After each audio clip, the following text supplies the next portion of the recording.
রাসূলুল্লাহ সাল্লাল্লাহু আলাইহি ওয়াসাল্লাম বলেছেন, কোন একজন ব্যক্তি যদি খুবই ভালো করে সুন্দর করে সবগুলো অঙ্গ প্রত্যঙ্গ ঠিক মতো সময় নিয়ে ধুয়ে তারপরে ওযু করার পর বলে আশহাদু আল্লা ইলাহা ইল্লাল্লাহ ওয়া আন্না মুহাম্মাদান আবদুহু ওয়া রাসূলুহু, এতটুকু কেউ যদি বলে তাহলে আসমানের যেই 8টি দরজা আছে অথবা জান্নাতের যে 8টি দরজা আছে সবগুলো দরজা তার জন্য খুলে যায় এবং তাকে বলা হয় তুমি এই দরজাগুলোর যেই কোনো একটা দিয়ে জান্নাতে প্রবেশ করতে পারবা।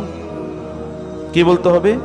শুধু এতটুকুই ওযু করার পর আশহাদু আল্লা ইলাহা ইল্লাল্লাহ ওয়া আশহাদু আন্না মুহাম্মাদান আবদুহু ওয়া রাসূলুহু। এবং আরেকটি বর্ণনায় আছে কেউ যদি এর সাথে যোগ করে এতটুকু বলে আল্লাহুম্মা জাআলনি মিনাত তাওয়াবিন ওয়া জাআলনি মিনাল মুতাতাহহিরিন, হে আল্লাহ যারা তওবা করে এবং যারা পবিত্র থাকে আপনি আমাকে তাদের একজন বানান। শুধু এতটুকু বলবে, সিম্পল, কিন্তু জান্নাতের সবগুলো দরজা তার জন্য খুলে যায়। সুবহানাল্লাহ। আমি আপনাদেরকে বলবো যে এই আমলটিকে পরিত্যাগ না করা। আমল মানে হচ্ছে যেটি আপনি বুঝে শুনে সিদ্ধান্ত নিয়ে করছেন, আপনি জানেন যে আপনি কি করছেন, সেটা হলো আমল। 2 নম্বরে যে বিষয়টি বলতে চাই তা হলো মসজিদে হেঁটে আসা।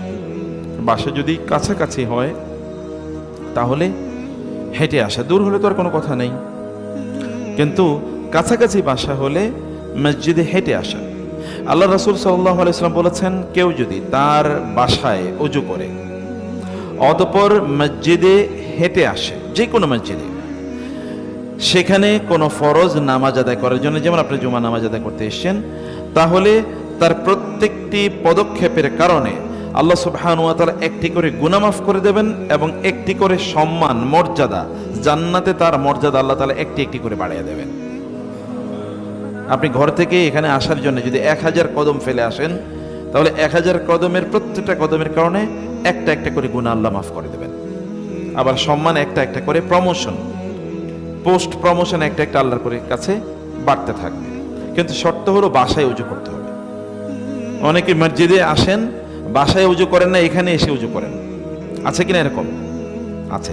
ওযু করতে হবে কোথায় বললাম বলেন তো? বাসায় ওযু করে পবিত্র হয়ে তারপরে আসতে হবে। তাহলে আল্লাহ তাআলা এই কারণে তার গুনাহও মাফ করে দেবেন এবং আল্লাহ তাআলা তার সম্মান এবং মর্যাদা